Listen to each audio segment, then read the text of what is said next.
Good morning बच्चों। हम unit 3 पढ़ रहे थे इकोनॉमिक बॉटनी की। हम पढ़ रहे हैं बॉटनी पेपर 3। मैं हूं डॉक्टर नितिका सिंह। हमने अब तक यूनिट 3 में बाजरा तक पढ़ लिया था, जिसे हम राइस पढ़ चुके हैं, वीट पढ़ चुके हैं, मेज पढ़ चुके हैं और बाजरा पढ़ चुके हैं। आज हम पढ़ेंगे पोटैटो या आलू। इसकी हम इकोनॉमिक बॉटनी पढ़ेंगे, जिसमें history, origin, distribution, morphology, climate and soil, cultivation and varieties पढ़ेंगे। आलू की बात करें, पोटैटो, इसका जो वनस्पतिक नाम होता है वो होता है सोलेनम ट्यूबरोसम।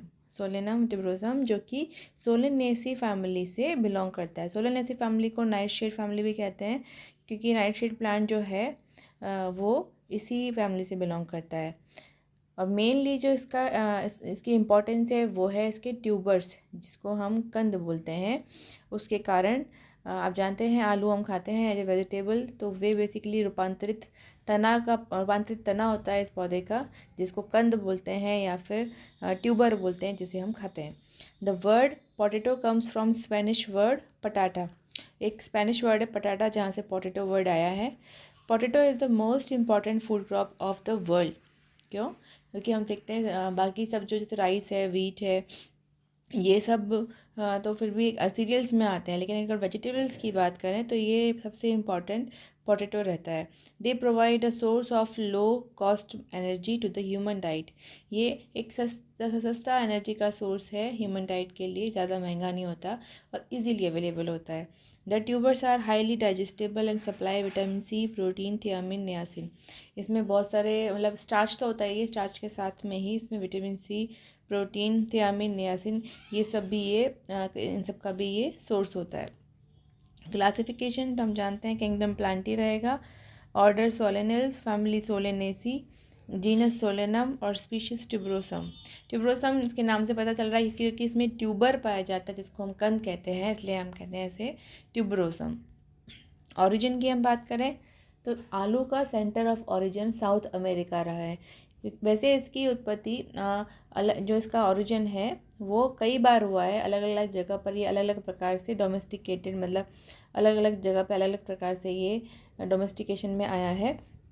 पर जो मुख्य इसका ओरिजिन है वो साउथ अमेरिका है, और साउथ अमेरिका में भी जो प्रेजेंट डे पेरू और नॉर्थ वेस्ट बोलीविया है, वो इसका सेंटर ऑफ ओरिजिन है, Peru and Bolivia. By the end of 17th century plant was a major crop in Ireland. जब जैसे ये तो हम बात कर रहे हैं कि 1800 मतलब ईयर्स पहले, या 17वीं सेंचुरी थी उससे पहले ये पाया जाता था साउथ अमेरिका में, लेकिन 17th सेंचुरी के बाद में ये आयरलैंड में फैल गया। And by the end of 18th century it was a major crop in continental Europe. बाद जैसे कि 17th सेंचुरी के बाद में ये यूरोप में भी बहुत अधिक मात्रा में उत्पादित किया जाने लगा। यूरोप में भी, स्पेशली जर्मनी, इंग्लैंड इत्यादि में। यहाँ पे मैंने ओरिजिन में एक पॉइंट मेंशन किया है, जो कि है आयरिश फेमाइन। देखिए बेटा, 1845 में एक बहुत भयंकर अकाल आया था, जिसको हम आयरिश फेमाइन कहते हैं। आयरिश शब्द आया है आयरलैंड से, और फेमाइन का मतलब होता है अकाल।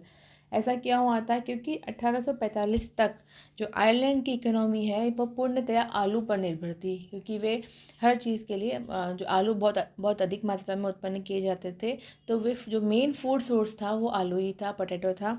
तो जब वहाँ पे एक फंगस के द्वारा उत्पन्न डिजीज़ फैली, जिसे हम कहते हैं लेट ब्लाइट, जो कि होता है फाइटोप्थोरा इन्फेस्टेंस के द्वारा। ये एक फंगस है, जिसके कारण क्या हुआ, वहाँ पे जो आलू थे वे उत्पन्न नहीं हो पाया, वो ख़राब हो गए, सारी फसल ख़राब हो गई। इस वजह से वहाँ पे क्या हो गया, अकाल पड़ गया। केवल आलू की फसल बर्बाद होने से अकाल पड़ गया। तो आप समझ सकते हैं कि आलू पे कितना ज़्यादा डिपेंडेंट थे वहाँ के लोग। तो इस पर क्वेश्चन बनता है कंपटीशन में, इसलिए मैंने यहाँ मेंशन कर दिया कि कब हुआ था आयरिश फेमाइन और किस फंगस ने किया था और कौन सी डिजीज़ हुई थी।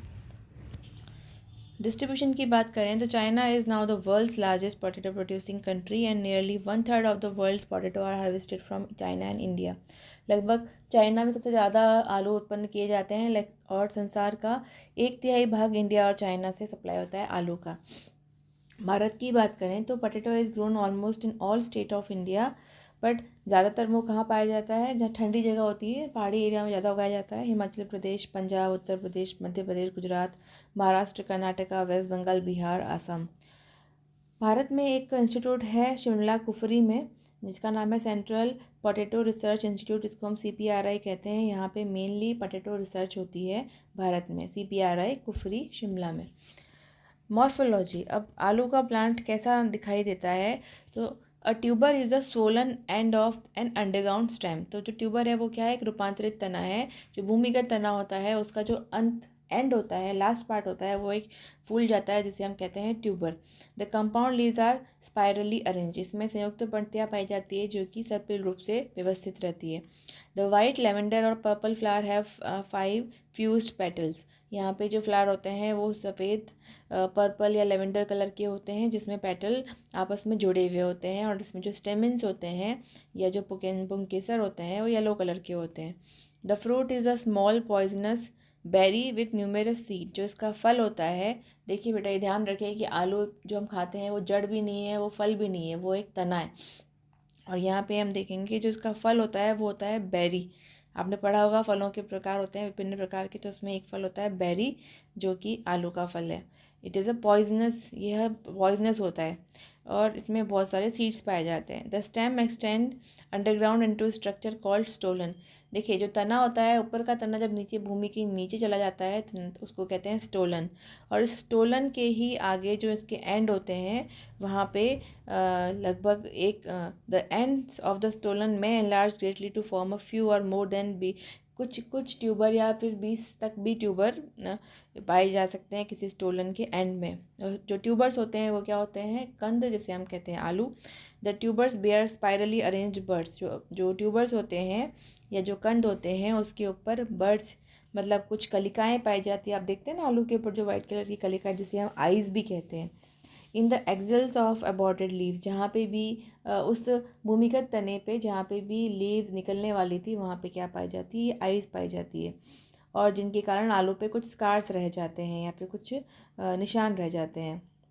और अगर इसी आलू के स्कंद को हम वापस उगा दें तो इन आइज़ जहाँ पे ये बर्ड्स या कलिकाएँ हैं वहाँ से स्प्राउटिंग होती है और नए पादप निकलते हैं। तो ये आप देख रहे हैं, ये है आलू की मॉर्फोलॉजी। हम डायग्राम द्वारा समझ लेते हैं। आप देख रहे हैं ऊपर पर्पल कलर के फ्लावर्स हैं, स्पाइरली अरेंज्ड लीव्स हैं। इसके अलावा ऊपर आप देख रहे हैं ग्रीन कलर का तना मेन स्टेम है और अंदर की तरफ वो स्टेम जाके क्या बन जाता है, स्टोलन बोलते हैं उसको। और स्टोलन के अंत में जो ब्राउन कलर का है वो है ट्यूबर। और सबसे नीचे एक मदर ट्यूबर होता है, सबसे मेन जहाँ पे वो स्टोलन जो मुख्य तना जहाँ पे जाके समाप्त होता है उसे हम कहते हैं मदर ट्यूबर। और बाकी जो आपको दिखाई दे रही हैं पतली पतली वो हैं रूट्स। क्लाइमेट की बात करें तो potato is a temperate climate crop. ये शीतोष्ण मतलब वातावरण में अच्छे से उग पाता है। However it grows under diverse range of climatic condition. फिर भी ये बहुत diverse range of climatic condition में उग सकता है। It is grown only under such condition where the temperature during the growing season is moderately cool. फिर भी यह ज़्यादातर उसी वातावरण में उगता है जहाँ पे तापमान सामान्य, जब आलू जब ग्रो करता है, जब आलू बढ़ना शुरू होता है तब उसको थोड़ा कम तापमान चाहिए, तो नॉर्मली उसी सीज़न में ग्रो करता है। The vegetative growth of plant is best at the temperature of 24 degree Celsius, while tuber development is favoured at 20 degree Celsius. देखिए बेटा, वेजिटेटिव ग्रोथ मतलब जो ऊपर प्लांट उग रहा है उसके लिए लगभग इसको 24 डिग्री का तापमान चाहिए। लेकिन जब ट्यूबर ग्रो होता है, मतलब भूमि के नीचे जब ट्यूबर बाद में ग्रो होना शुरू होता है, तब इसे 20 डिग्री सेल्सियस तक का तापमान चाहिए। Hence potato is grown as summer crop in the hills and as a winter crop in the tropical and sub tropical region. इसके लिए जो पहाड़ी एरिया है जहाँ पे कि गर्मी का तापमान ही 24 डिग्री रहता है, तो वहाँ पे ये as a summer crop grow किया जाता है। जबकि जो नॉन हिली या सब ट्रॉपिकल रीजन है वहाँ पे ये सर्दी में ग्रो किया जाता है। The crop can be raised up to an altitude of 3000 metre above the sea level. ये बहुत ठंडे स्थान पे मतलब लगभग 3000 मीटर ऊंचाई पे भी उगाया जा सकता है। सॉइल की बात करें तो the potato can be grown almost on any type of soil except saline and alkaline soil. Potato किसी भी प्रकार की मिट्टी पे ग्रो कर सकता है, बस वो ज़्यादा सलाइन मतलब ज़्यादा अम्लीय या ज़्यादा क्षारीय नहीं होनी चाहिए। Soil Soil which are naturally loose offers least resistance to the enlargement of the tuber is preferred. देखिए बेटा, अगर भूमि के नीचे ट्यूबर को ग्रो करना है, आलू को ग्रो करना है, तो ऐसी मिट्टी की जो बहुत ज़्यादा हार्ड हो तो वहाँ पे वो आसानी से ग्रो नहीं कर सकता, जबकि जो मिट्टी लूज़ है मतलब तो वो वहाँ पे आसानी से जो ट्यूबर है वो ग्रो कर सकता है। Loamy and Sandy loamy soil, दोमट मिट्टी या फिर सैंडी दोमट मिट्टी बहुत अच्छी रहती है, जिसमें कि ऑर्गेनिक मैटर भी होते हैं और उसका ड्रेनेज भी अच्छा होता है, एरेशन भी अच्छा होता है। तो ये मिट्टी पोटैटो के क्रॉप के लिए अच्छी रहती है। The soil with pH range of 5.2 to 6.4 is considered to be ideal.